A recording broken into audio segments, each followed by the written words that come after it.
Hello दोस्तों, online study cover में आपका स्वागत है। दोस्तों, आज हम लोग लूसेंट जीके का चैप्टर नंबर 7 यानी गुप्त काल से संबंधित टॉपिक कवर करेंगे। इससे पहले के वीडियो यदि आपने नहीं देखे हैं तो प्लेलिस्ट में जाकर उसे जरूर देखिए और चैनल को सब्सक्राइब कर लीजिए। तो चलिए शुरू करते हैं। आज का पहला क्वेश्चन है, गुप्त वंश का संस्थापक कौन था? तो गुप्त वंश का संस्थापक श्रीगुप्त था। कौन था? श्रीगुप्त। आगे चलते हैं, व्याख्या देख लेते हैं। श्रीगुप्त, इसका शासनकाल 240 ईस्वी से लेकर 280 ईस्वी तक था। गुप्त साम्राज्य का संस्थापक राजा था। श्रीगुप्त के बाद उसका पुत्र घटोत्कच शासक बना। इस वंश का प्रथम प्रतापी राजा चंद्रगुप्त प्रथम था। ठीक है, और इसी चंद्रगुप्त प्रथम को गुप्त वंश का वास्तविक संस्थापक माना जाता है। वास्तविक संस्थापक किसको माना जाता है गुप्त वंश का? तो यह चंद्रगुप्त प्रथम को माना जाता है, जिसने एक विशाल साम्राज्य की स्थापना की। चंद्रगुप्त ने लिच्छवी वंश की राजकुमारी कुमार देवी से विवाह किया, जिससे इसे वैशाली दहेज में प्राप्त हुआ। गुप्त वंश में सबसे पहले रजत सिक्के किसने चलाए थे? तो ये भी चंद्रगुप्त प्रथम ने चलाए थे। ठीक है, आगे चलें। गुप्त किसके सामंत थे? तो गुप्त यह कुषाणों के सामंत थे। किसके? कुषाणों के। आगे चलें, गुप्त वंश के किस शासक ने सर्वप्रथम महाधिराज की उपाधि धारण की थी? गुप्त वंश के किस शासक ने सबसे पहले महाधिराज की उपाधि धारण की थी? तो यह था चंद्रगुप्त ने। किसने? चंद्रगुप्त ने। आगे चलें, सूची 1 को सूची 2 से सुमेलित कीजिए। देखिए, प्रयाग प्रशस्ति अभिलेख यह समुद्रगुप्त से संबंधित था। विलसट का अभिलेख यह कुमारगुप्त से संबंधित था। भीतरी अभिलेख यह स्कंदगुप्त से संबंधित था। और मंदसौर का अभिलेख यह बंधुवर्मन से संबंधित था।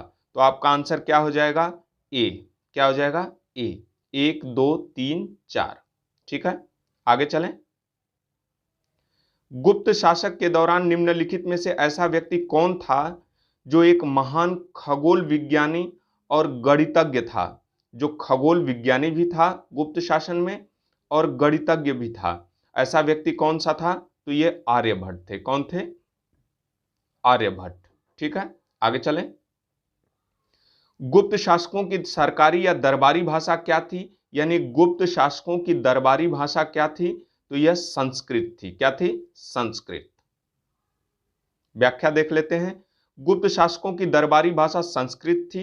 कला और साहित्य के विकास की दृष्टि से गुप्त काल को भारतीय इतिहास का क्लासिकल युग अथवा स्वर्ण युग कहा जाता है।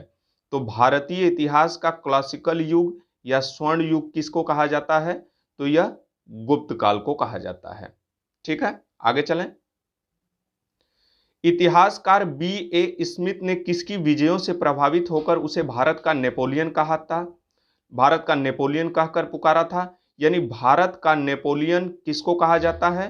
तो यह समुद्रगुप्त को कहा जाता है। किसको? समुद्रगुप्त को। तो भारत का नेपोलियन समुद्रगुप्त को किसने कहा था? तो इतिहासकार B.A. स्मिथ ने। ठीक है, आपका आंसर क्या हो जाएगा? डी। गुप्त वंश का वह राजा कौन था जिसने हुड़ों को भारत पर आक्रमण करने से रोका? तो हुड़ों को भारत पर आक्रमण करने से कौन सा शासक रोका गुप्त वंश का? तो यह स्कंदगुप्त था। कौन था? स्कंदगुप्त। ठीक है, आगे चलें।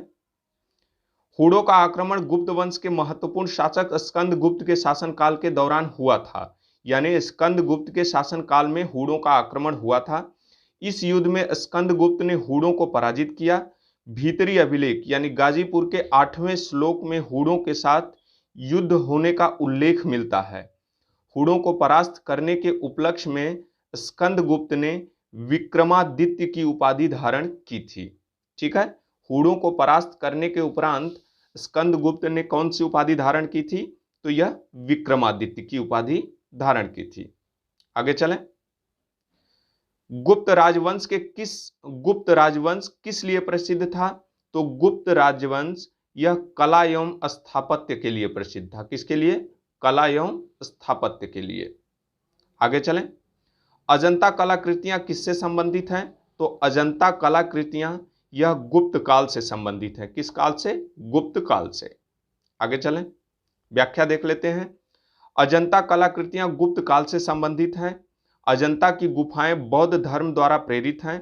इसमें बौद्ध धर्म से संबंधित जातक कथाओं का चित्रण है। यह महाराष्ट्र के औरंगाबाद जिले में द्वितीय शताब्दी ईसा पूर्व से 7वीं शताब्दी ईसा पूर्व तक की हैं। अजंता में निर्मित कुल 29 गुफाएं हैं। अजंता में निर्मित कुल कितनी गुफाएं हैं? तो 29 गुफाओं में वर्तमान में केवल 6 गुफा ही संख्या 1, 2, 9, 10, 16, 17 शेष है। इन गुफाओं में गुफा संख्या 16 एवं 17 ही गुप्तकालीन है। अजंता गुफाएं वर्ष 1983 से यूनेस्को विश्व धरोहर स्थल की सूची में सम्मिलित है। यानी अजंता गुफाओं को कब सम्मिलित किया गया यूनेस्को विश्व धरोहर सूची में? तो सन 1983 में। आगे, कुछ विद्वानों के अनुसार कवि कालिदास किसके राज कवि थे? तो कवि कालिदास यह चंद्रगुप्त विक्रमादित्य यानी चंद्रगुप्त द्वितीय के राज कवि थे। ठीक है। अजंता चित्रकारी का विषय वस्तु निम्नलिखित में से किससे संबंधित है? तो अजंता चित्रकारी का विषय वस्तु यह किससे संबंधित है? तो यह बौद्ध धर्म से संबंधित है। किससे? बौद्ध धर्म से। उत्तर गुप्त युग में जो विश्वविद्यालय प्रसिद्ध हुआ वह कौन था? तो वह कौन सा विश्वविद्यालय था? तो यह नालंदा विश्वविद्यालय था। कौन था? नालंदा विश्वविद्यालय। देखिए, नालंदा विश्वविद्यालय नालंदा बिहार प्रांत की राजधानी पटना के दक्षिण में लगभग 40 मील की दूरी पर स्थित है। सर्वप्रथम यहाँ एक बौद्ध विहार की स्थापना गुप्त काल में करवाई गई थी। चीनी यात्री वेनसांग लिखता है कि इसका संस्थापक शक्रादित्य था। चीनी यात्री वेनसांग के द्वारा इसका संस्थापक, नालंदा विश्वविद्यालय का संस्थापक कौन था? शक्रादित्य, जिसने बौद्ध धर्म के त्रिरत्नों के प्रति महती श्रद्धा के कारण इसकी स्थापना करवाई थी। शक्रादित्य की पहचान कुमारगुप्त प्रथम से की जाती है। ठीक है, शक्रादित्य की पहचान किससे की जाती है? कुमारगुप्त प्रथम से, जिसकी सुप्रसिद्ध उपाधि महेंद्रादित्य थी।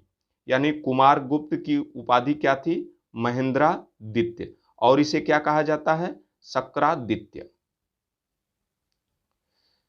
एरण अभिलेख का संबंध किस शासक से है? तो एरण अभिलेख का संबंध यह भानुगुप्त से है। किससे है? भानुगुप्त से।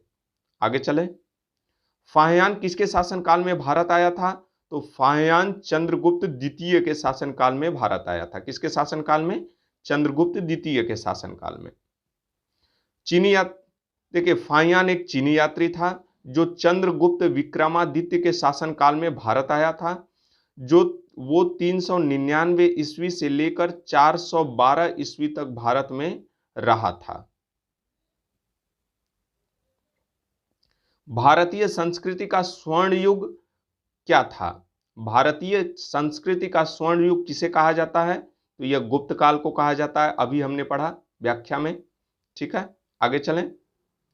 फाहियान कहां का निवासी था? यह भी हमने पढ़ा। यह चीनी यात्री था जो चंद्रगुप्त द्वितीय के शासनकाल में भारत आया था। सेतुबंध का रचनाकार प्रवर सेन द्वितीय किस वंश का शासक था? यानी सेतुबंध के रचनाकार कौन है? तो यह प्रवर सेन द्वितीय। ठीक है, प्रवर सेन द्वितीय किसके रचनाकार हैं? तो सेतुबंध के। और यह किस वंश के हैं? तो यह वाकाटक वंश से संबंधित है। किससे? वाकाटक वंश से। ठीक है, आगे चलें। किस गुप्तकालीन शासक को कविराज कहा जाता है? किस गुप्तकालीन शासक को कविराज कहा जाता है? तो यह समुद्रगुप्त को कहा जाता है। किसको कहा जाता है?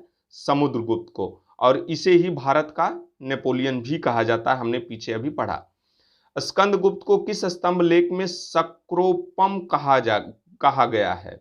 स्कंदगुप्त को क्या कहा गया है? सक्रोपम। किस अभिलेख में? तो यह कहोम स्तंभ लेख में। किसमें? कहोम स्तंभ लेख में स्कंदगुप्त को सक्रोपम कहा गया है। ठीक है, तो आपका आंसर क्या हो जाएगा? ए। आगे चलें, व्याख्या देख लेते हैं। स्कंदगुप्त को कहोम स्तंभ लेख में सक्रोपम कहा गया है उत्तर प्रदेश के गोरखपुर जिले में स्थित कहोम नामक स्थान से यह लेख प्राप्त हुआ है।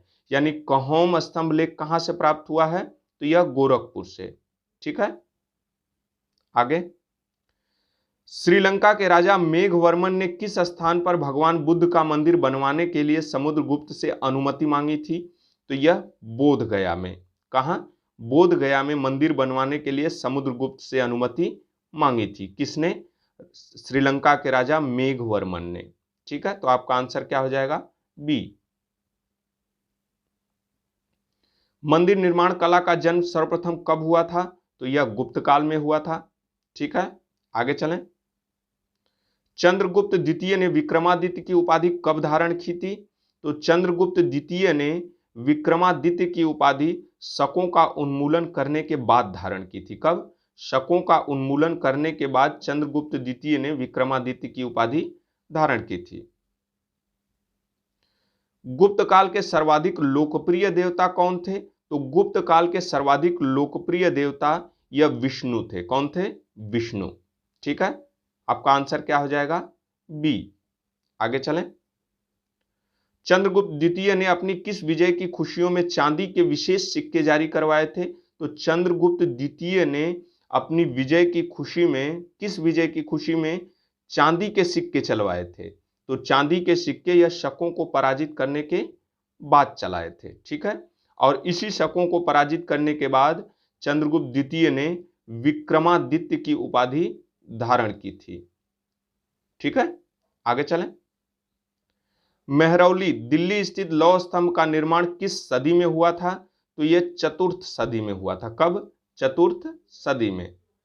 आगे चलें, व्याख्या देख लेते हैं। दिल्ली का लौह स्तंभ दिल्ली में कुतुब मीनार के निकट स्थित एक विशाल स्तंभ है। यह अपने आप में प्राचीन भारतीय धातुकर्म की पराकाष्ठा है। यह कथित रूप से राजा चंद्रगुप्त विक्रमादित्य ने निर्माण कराया था। ठीक है, 13वीं सदी में कुतुबुद्दीन ऐबक ने मंदिर को नष्ट करके कुतुब मीनार की स्थापना की। लौह स्तंभ में लोहे की मात्रा करीब 98% है और यह अभी तक जंग नहीं लगा है, और इसमें अभी तक जंग नहीं लगा है। आगे चलते हैं। फाहियान और ह्वेनसांग ने किसके राज्यों को देखा था? तो फाहियान यह चंद्रगुप्त विक्रमादित्य के शासनकाल को देखा था और ह्वेनसांग यह हर्षवर्धन के शासनकाल को देखा था। धन्वंतरी कौन थे? धन्वंतरी कौन थे? तो यह चंद्रगुप्त विक्रमादित्य के राज दरबार में नवरत्न में से एक, जो एक प्रसिद्ध चिकित्सक थे। ठीक है, तो यह नवरत्नों में से एक थे। धन्वंतरी चंद्रगुप्त विक्रमादित्य के राज दरबार के नवरत्न में से एक थे, जो एक प्रसिद्ध चिकित्सक थे। ठीक है, सम्राट विक्रमादित्य के नवरत्नों के नाम कौन कौन से हैं? धन्वंतरी, छपड़क, अमर सिंह, शंकु, वेताल भट्ट,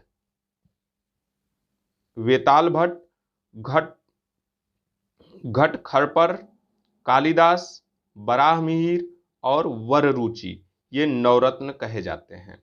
ठीक है, इनको स्क्रीनशॉट आप ले सकते हैं।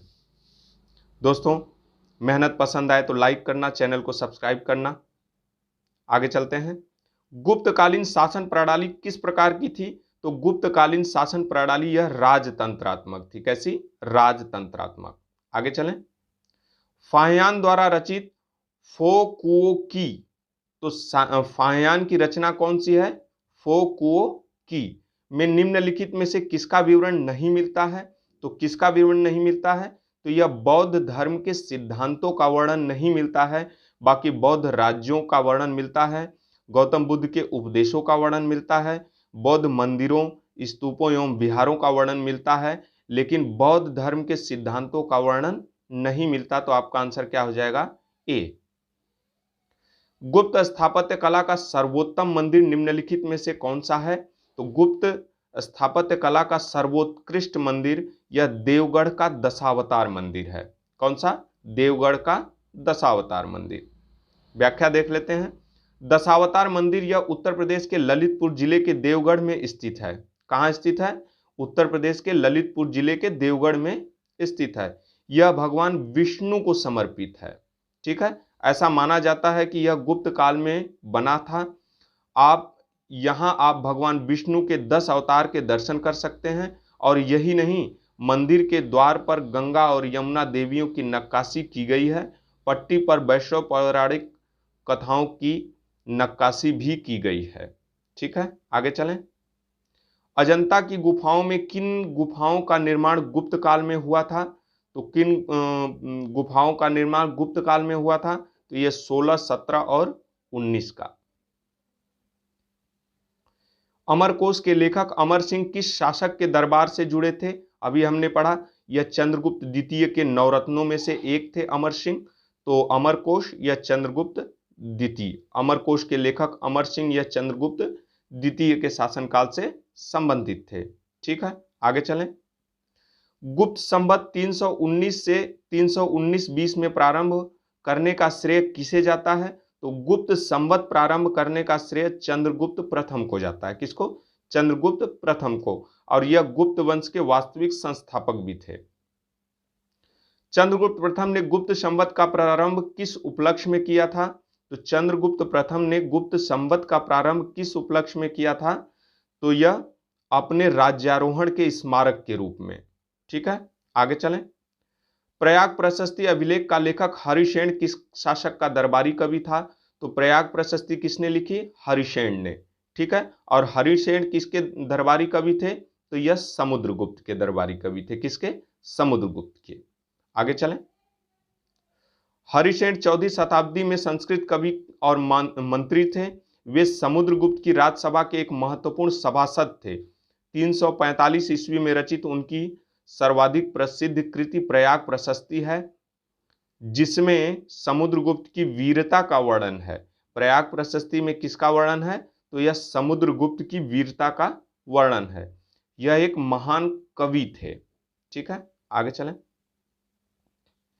गुप्त काल को प्रसिद्ध भारत का क्लासिकल युग क्यों कहा जाता है? तो गुप्त काल को क्लासिकल युग किस लिए कहा जाता है? तो क्लासिकल युग इसलिए कला व साहित्य के क्षेत्र में अपने चरमोत्कर्ष पर पहुंचने के कारण, कला व साहित्य के क्षेत्र के अपने चरमोत्कर्ष पर पहुंचने के कारण इसको क्लासिकल युग कहा जाता है। आगे, सारनाथ के धमेक स्तूप का निर्माण किस काल में हुआ था? तो सारनाथ के धमेक स्तूप का निर्माण यह गुप्त काल में हुआ था। गुप्त काल की सोने की मुद्रा को क्या कहा जाता था? तो गुप्त काल में सोने की मुद्रा को दिनार कहा जाता था। क्या कहा जाता था? दिनार। कुमार संभव महाकाव्य किस कवि ने लिखा है? तो कुमार संभव महाकाव्य यह कालिदास ने लिखा है। किसने? कालिदास ने। ठीक है, आगे चलते हैं, व्याख्या देख लेते हैं। कुमार संभव महाकाव्य चंद्रगुप्त द्वितीय विक्रमादित्य के दरबारी कवि कालिदास ने लिखी थी। ठीक है, कालिदास को भारत का शेक्सपियर कहा जाता है। तो कालिदास को भारत का शेक्सपियर कहा जाता है। ठीक है, हर्षचरित की रचना बाणभट्ट ने की थी और पृथ्वीराज रासो की रचना चंद्रवरदाई ने की थी। ठीक है, आगे चलें। नालंदा विश्वविद्यालय की स्थापना का युग क्या है? तो यह गुप्त वंश में। नालंदा विश्वविद्यालय की स्थापना कुमार गुप्त फर्स्ट ने करवाई थी। ठीक है, आगे चलें। गुप्त युग में भू राजस्व की दर क्या थी? तो गुप्त युग में भू राजस्व की दर उपज का 6वां भाग था। क्या था? उपज का 6वां भाग। आगे, नगरों का क्रमिक पतन किस काल के एक महत्वपूर्ण विशेषता थी? नगरों का क्रमिक पतन किस काल की एक महत्वपूर्ण भूमिका थी, महत्वपूर्ण विशेषता थी? तो यह गुप्त काल की। किसकी? गुप्त काल की।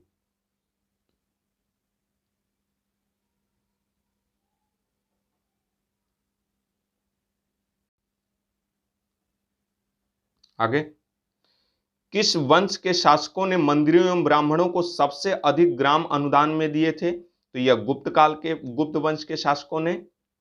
ठीक है, आगे चलें। दिल्ली के महरौली में कुव्वतुल इस्लाम मस्जिद के प्रांगण में स्थित प्रसिद्ध लौह स्तंभ किसकी स्मृति में है? तो यह चंद्र की स्मृति में। किसकी? चंद्र की स्मृति में। आगे चलें। कालिदास द्वारा रचित मालविकाग्नि मित्र नाटक का नायक कौन है? तो कालिदास द्वारा रचित मालविकाग्निमित्र का नाटक का नायक यह अग्निमित्र है। कौन है? अग्निमित्र। आगे चलते हैं, व्याख्या देख लेते हैं।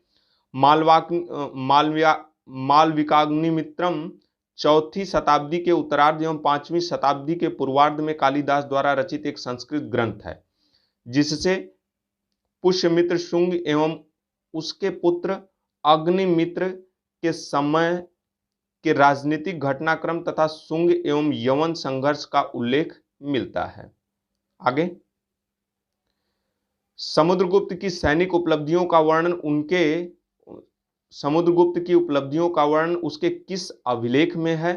तो समुद्रगुप्त के किस अभिलेख में है? यह प्रयाग के अभिलेख में। किसमें? प्रयाग के अभिलेख में। समुद्रगुप्त की सैनिक उपलब्धियों का वर्णन उसके प्रयाग के अभिलेख में उपलब्ध है।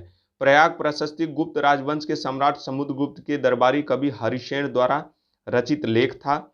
इस लेख को समुद्रगुप्त द्वारा 200 ईस्वी में कौशाम्बी से लाए गए अशोक स्तंभ पर खुदवाया गया था। ठीक है, आगे चलें। निम्नलिखित में से किस काल में स्त्रियों की पुरुषों से बराबरी थी? तो यह गुप्त काल में। ठीक है, 48वां का क्या हो जाएगा? ए। आगे चलें। कौन सा राजवंश हूणों के आक्रमण से अत्यंत विचलित हुआ? तो हूणों के आक्रमण से कौन सा राजवंश विचलित हुआ? तो यह गुप्त राजवंश था। कौन सा? गुप्त राजवंश। आगे चलें। गुप्त शासक स्कंदगुप्त के काल में हूणों के प्रबल आक्रमण हुए, जिसका नेता खुशनेवाज था। इसका नेता कौन था? खुशनेवाज। परंतु स्कंदगुप्त ने इस आक्रमण को विफल कर दिया था।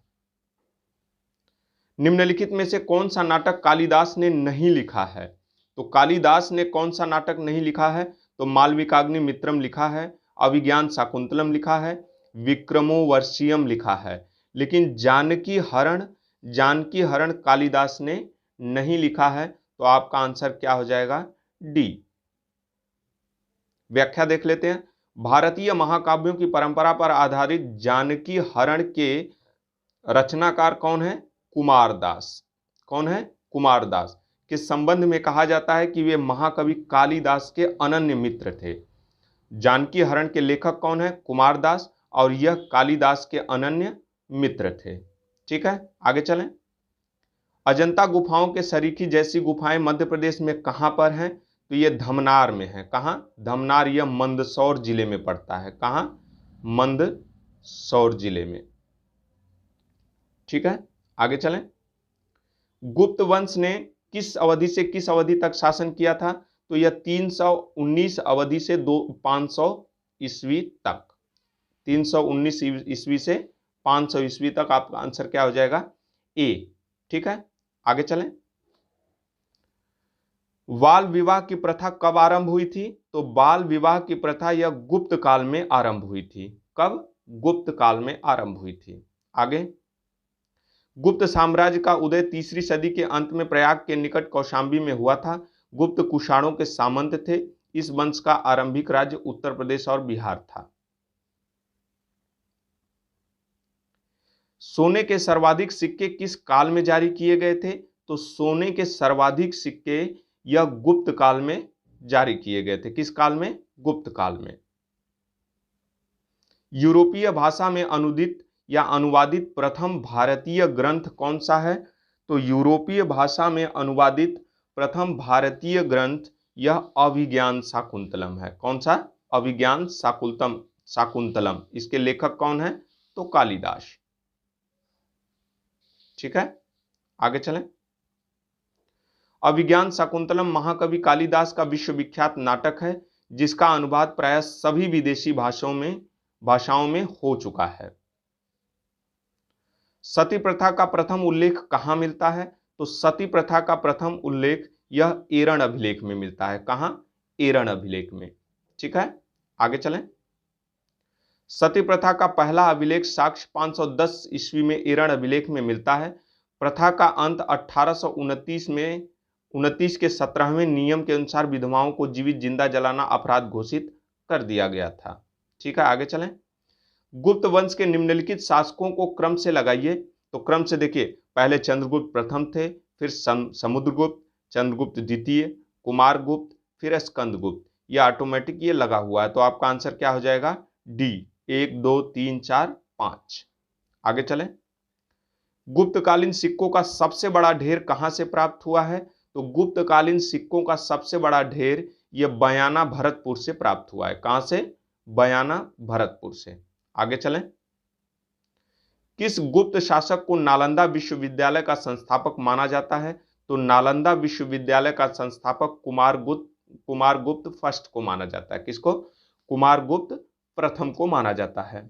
ठीक है, आगे चलें। इस विश्वविद्यालय की स्थापना का श्रेय गुप्त शासक कुमारगुप्त प्रथम को प्राप्त है। गुप्त वंश के पतन के बाद भी आने वाले सभी शासक वंशों ने इसकी समृद्धि में अपना योगदान जारी रखा। इसे महान सम्राट हर्षवर्धन और पाल शासकों का भी संरक्षण मिला। ठीक है। प्राचीन भारतीय, देखिए कथन क्या है? कथन ए है, प्राचीन भारत में सामंती व्यवस्था का अभ्युदय सैनिक अभियानों में देखा जा सकता है। कारण क्या है? कारण आर है, गुप्त काल में सामंती व्यवस्था का पर्याप्त विस्तार हुआ था। तो इसका आंसर क्या हो जाएगा? बी। क्या हो जाएगा? बी। ए और आर दोनों सही है, किंतु आर ए की सही व्याख्या नहीं करता है। गुप्त काल में उत्तर भारतीय व्यापार निम्नलिखित में से किस एक पत्तन से संचालित होता था? तो उत्तर भारतीय व्यापार कहां से संचालित होता था? तो ये ताम्रलिप्ति से। कहां से? ताम्रलिप्ति से। गुप्त शासकों द्वारा जारी किए गए चांदी के सिक्के क्या कहलाते थे? तो गुप्त शासकों द्वारा जारी किए गए चांदी के सिक्के को रूपक कहा जाता था। क्या कहा जाता था? रूपक। सूची 1 को सूची 2 से सुमेलित कीजिए। देखिए, विशाख दत्त एक नाटक लिखते थे। बराहमिहिर यह खगोल विज्ञान से संबंधित थे। चरक ये चिकित्सा से संबंधित थे। और ब्रह्मगुप्त ये गणित से संबंधित थे। तो क्या हो जाएगा? 2 3 1 और 4। 2 3 1 4 कहां पे है? सी में। ठीक है, तो आपका आंसर क्या हो जाएगा? सी। आगे चलें। चंद्रगुप्त द्वितीय के काल में विद्या, कला व साहित्य का महान केंद्र कौन सा था? तो चंद्रगुप्त द्वितीय के काल में विद्या, कला, साहित्य का महान केंद्र यह उज्जैन था। कौन था? उज्जैन। कहां था? उज्जैन। चंद्रगुप्त द्वितीय के काल में विद्या, कला व साहित्य का महान केंद्र उज्जैन था। उज्जैन या इससे पहले उज्जैनी भी कहा जाता था। यह भारत के मध्य प्रदेश राज्य का एक प्रमुख शहर है जो क्षिप्रा नदी या क्षिप्रा नदी के किनारे पर बसा है। यह एक अत्यंत प्राचीन शहर है। यह महान सम्राट विक्रमादित्य के राज्य की राजधानी थी। ठीक है, आगे चलें। कालिदास की किस कृति की गिनती विश्व की 100 प्रसिद्ध साहित्य कृतियों में होती है? तो कालिदास के किस कृति की गिनती विश्व की 100 प्रसिद्ध साहित्य कृतियों में होती है? तो आपका आंसर क्या हो जाएगा? सी। यह अभिज्ञान शाकुंतलम की गिनती विश्व की 100 प्रसिद्ध साहित्य कृतियों में होती है। आगे चलें। वर्तमान गणित में दशमलव प्रणाली आविष्कार का श्रेय निम्नलिखित में से किस युग को है? तो यह गुप्त युग को है। किसको? गुप्त युग को। निम्नलिखित में से कौन सा गुप्त युग के पतन का कारण नहीं था? तो गुप्त युग के पतन का कारण नहीं था तो सत्ता के नियंत्रण के लिए आंतरिक कलह। सत्ता के नियंत्रण के लिए आंतरिक कलह गुप्त युग में नहीं हुआ था और यह इसके पतन का कारण नहीं था। बाकी स्कंदगुप्त के बाद केंद्र की शक्तियों का दुर्बल होना, हुड़ों का आक्रमण होना और प्रांतीय शासकों का विद्रोह, यह तीनों गुप्त वंश के पतन का कारण था। तो आपका आंसर क्या हो जाएगा? डी। आगे, निम्नलिखित में से किस गुप्त शासक ने अपने सिक्कों पर अपने को वीणा बजाते हुए आकृति में अंकित करवाया था? तो यह समुद्रगुप्त था। कौन था? समुद्रगुप्त। वह प्रथम भारतीय विद्वान कौन था जिसने गणित को एक पृथक विषय के रूप में स्थापित किया? तो गणित को पृथक विषय के रूप में स्थापित किसने किया? तो आर्यभट्ट ने। आर्यभट्ट प्राचीन भारत के एक महान ज्योतिषविद और गणितज्ञ थे। इन्होंने आर्यभट्टीय ग्रंथ की रचना की है। आर्यभट्ट ने किसकी रचना की है? तो आर्यभट्टीय ग्रंथ की रचना की है, जिसमें ज्योतिष शास्त्र के अनेक सिद्धांतों का प्रतिपादन है। आगे चलें। गुप्तकालीन पुस्तक नवनीतकम का संबंध किससे है? तो गुप्तकालीन पुस्तक नवनीतकम का संबंध यह चिकित्सा से है। किससे? चिकित्सा से। तांबे के सिक्के जारी करने वाला पहला गुप्त शासक कौन था? तो तांबे के सिक्के जारी करने वाला पहला गुप्त शासक यह रामगुप्त था। कौन था? रामगुप्त। यह प्राचीन भारत में तीसरी से 5वीं सदी तक शासन करने वाला गुप्त राजवंश का राजा था। इसकी राजधानी पाटलिपुत्र थी, जो वर्तमान समय में पटना के रूप में बिहार की राजधानी है। यह समुद्रगुप्त का बड़ा पुत्र एवं प्रसिद्ध गुप्त शासक चंद्रगुप्त द्वितीय का बड़ा भाई था। तांबा का सिक्का जारी करने वाला यही पहला गुप्त शासक था। आगे सूची 1 को सूची 2 से सुमेलित कीजिए। देखो, समुद्रगुप्त यह प्रयाग प्रशस्ति अभिलेख से संबंधित है। चंद्रगुप्त द्वितीय यह महरौली लौह स्तंभ से लेख से संबंधित है। स्कंदगुप्त भीतरी स्तंभ लेख से। बुद्धगुप्त यह पहाड़पुर ताम्रपत्र से संबंधित है। तो आपका आंसर क्या हो जाएगा? 1, 2, 3 और 4। आपका आंसर क्या हो जाएगा? ए। ठीक है, आगे चलें। सूची 1 को सूची 2 से सुमेलित कीजिए। मुद्रा के प्रकार और शासक। ठीक है, मुद्रा के प्रकार हैं और क्या है? शासक। देखिए, कुमार देवी मुद्रा यह चंद्रगुप्त प्रथम ने चलाए थे। वीणावादक मुद्रा यह समुद्रगुप्त ने चलाए थे। चक्र विक्रम प्रकार का मुद्रा यह चंद्रगुप्त द्वितीय ने चलाए थे। और कार्तिकीय प्रकार का मुद्रा यह कुमारगुप्त प्रथम ने चलाए थे। तो आपका आंसर क्या हो जाएगा? ए। ठीक है, ए। 1, 2, 3, 4। सूची 1 को सूची 2 से सुमेलित कीजिए।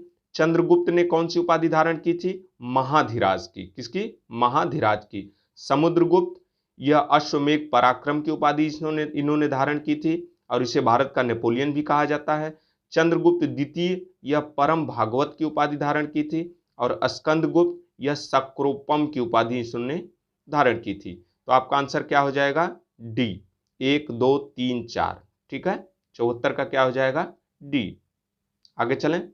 देखिए, चंद्रगुप्त को महाराजा धीराज चंद्रगुप्त के नाम से भी जाना जाता है। महाराजा धीराज एक उपाधि थी जो चंद्रगुप्त प्रथम को दी गई थी। ठीक है, सारे भारतवर्ष में अबाध शासन स्थापित कर लेने के पश्चात इसने समुद्रगुप्त ने अश्वमेघ यज्ञ किए और ब्राह्मण दीनों अनाथों को अपार दान दिया। शिलालेखों में इसे चिरोत्सन्न पुराणों में शिलालेखों में इसे चिरोत्सन्न अश्वमेघहर्ता और अनेकाश्वमेघयाजी कहा गया है। हालांकि चंद्रगुप्त द्वितीय का अन्य नाम देव, देवगुप्त, देवराज, देवश्री आदि है। उसने विक्रमांक, विक्रमादित्य, परम भागवत आदि उपाधियां धारण की। ठीक है, उसने नागवंश, वाकाटक वंश और कदम्ब राजवंश के साथ वैवाहिक संबंध स्थापित किए थे। ठीक है, स्कंदगुप्त को कहोम अभिलेख में सक्रोपम कहा गया है। ठीक है, आगे सूची 1 को सूची 2 से सुमेलित कीजिए। देखिए, चंद्रगुप्त द्वितीय की पत्नी कुमार देवी, रामगुप्त की पत्नी ध्रुव देवी, समुद्रगुप्त की पत्नी दत्ता देवी और रुद्रसेन की पत्नी प्रभावती। 1, 2, 3, 4 यानी ऑप्शन क्या हो जाएगा? ए। किस गुप्त शासक ने दक्षिणापथ में स्थित 12 राज्यों का धर्म विजय की थी? 12 राज्यों पर धर्म विजय की थी। तो यह समुद्रगुप्त ने। किसने? समुद्रगुप्त ने। आगे, सर्वराजोच्छेदता, सभी राजाओं को उखाड़ फेंकने वाला की उपाधि किसने धारण की थी? तो सर्वराजोच्छेदता की उपाधि धारण की थी समुद्रगुप्त ने। किसने? समुद्रगुप्त ने। किसने अंतिम शक शासक रुद्र सिंह तृतीय को पराजित कर और उसकी हत्या कर शकों का अंतिम रूप से उन्मूलन किया था? तो इसका आंसर क्या हो जाएगा? चंद्रगुप्त द्वितीय ने। ठीक है, चंद्रगुप्त द्वितीय ने शकों के अंतिम शासक रुद्र सिंह तृतीय को पराजित किया और उसकी हत्या कर दी थी। सूची 1 को सूची 2 से सुमेलित कीजिए। देखिए, रचनाकार और ये रचना। आर्यभट्ट ने किसकी रचना की थी? तो आर्यभट्टीय की। धन्वंतरी नवनीतकम की रचना की थी। ब्रह्मगुप्त ने ब्रह्मस्फुट सिद्धांत की रचना की थी। और बराहमिहिर ने यह पंच सिद्धांतक की रचना की थी। तो आपका आंसर क्या हो जाएगा? ए। 1, 2, 3 और 4। सुदर्शन झील जिसका निर्माण चंद्रगुप्त मौर्य के सौराष्ट्र प्रांत के गवर्नर पुष्पगुप्त ने करवाया था तथा जिसकी मरम्मत पहली बार शक शासक रुद्रदामन ने कराई थी और दूसरी बार इसकी मरम्मत किसने करवाई थी? तो दूसरी बार स्कंदगुप्त ने करवाई थी। किसने? स्कंदगुप्त ने।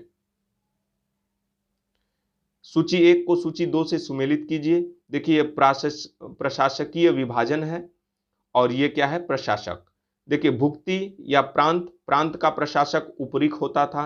विषय या जिला का प्रशासक विषयपति होता था। नगर का प्रशासक नगरपति और ग्राम का प्रशासक ग्रामिक होता था। ठीक है, तो आपका आंसर क्या हो जाएगा? ए। 1, 2, 3, 4। ठीक है। कौन सुमेलित नहीं है? ठीक है, महासंधि विग्रहिक ये युद्ध व शांति का मंत्री होता था, यह बिल्कुल सही है। महादंड नायक सेना का सर्वोच्च अधिकारी होता था, यह भी बिल्कुल सही है। विनय स्थितिक स्थापक यह धार्मिक मामलों का प्रमुख अधिकारी होता था, यह भी सही है। महाअश्वपति यह गज सेना का अध्यक्ष नहीं होता था, यह अश्व सेना का अध्यक्ष होता था। किसका? अश्व सेना का अध्यक्ष होता था। तो आपका आंसर क्या हो जाएगा? डी। यह गलत है। सूची 1 को सूची 2 से सुमेलित कीजिए। देखिए क्षेत्र यह कृषि योग्य भूमि होती थी। वास्तु निवास योग्य भूमि। अप्रहत भूमि यह जंगली भूमि होती थी। और खिल भूमि को क्या कहते थे? खिल भूमि यह कृषि के लिए अनुपयुक्त भूमि को कहते थे। तो आपका आंसर क्या हो जाएगा? 1, 2, 3, 4 ए। ठीक है, आगे चलें। कौन सही सुमेलित नहीं है? प्रयाग प्रशस्ति। देखिए प्रयाग प्रशस्ति की रचना रवि कीर्ति ने नहीं की थी, यह हरिशेन ने की थी। किसने? हरिशेन ने। ठीक है।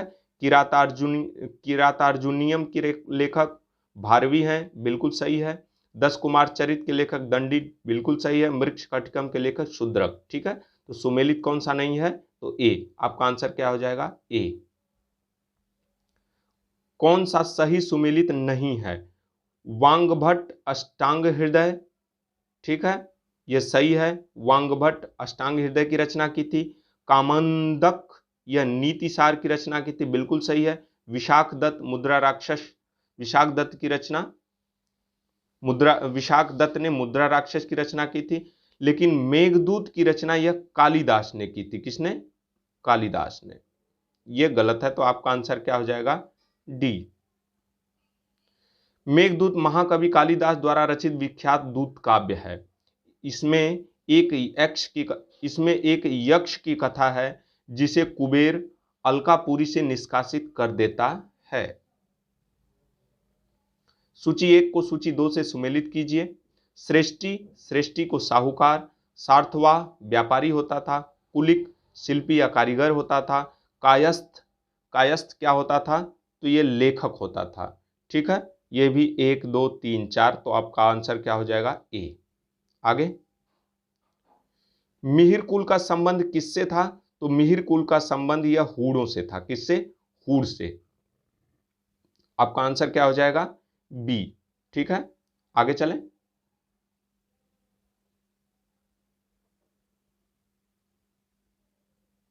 मिहिर कुल भारत में एक ऐतिहासिक श्वेत हूण शासक था। ये तोरामन का पुत्र था। तो मिहिर कुल किसका पुत्र था? तो ये तोरामन का पुत्र था। और तोरामन भारत में हूण शासक का संस्थापक था। भारत में हूण शासन का संस्थापक किसे माना जाता है? तो तोरामन को। कन्नौज को सर्वप्रथम महत्ता प्रदान करने वाले कौन थे? तो कन्नौज को सर्वप्रथम महत्ता प्रदान करने वाले यह मौखरी थे। ठीक है। गुप्त राजा जिसने विक्रमादित्य की पदवी धारण की थी, तो यह चंद्रगुप्त द्वितीय ने।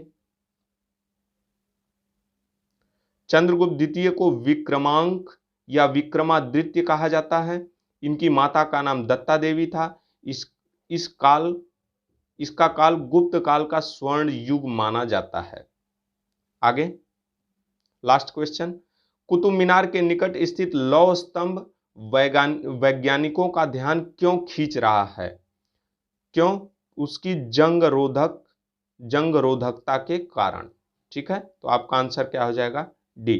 दोस्तों, वीडियो पसंद आए तो लाइक करना, चैनल सब्सक्राइब करना। धन्यवाद।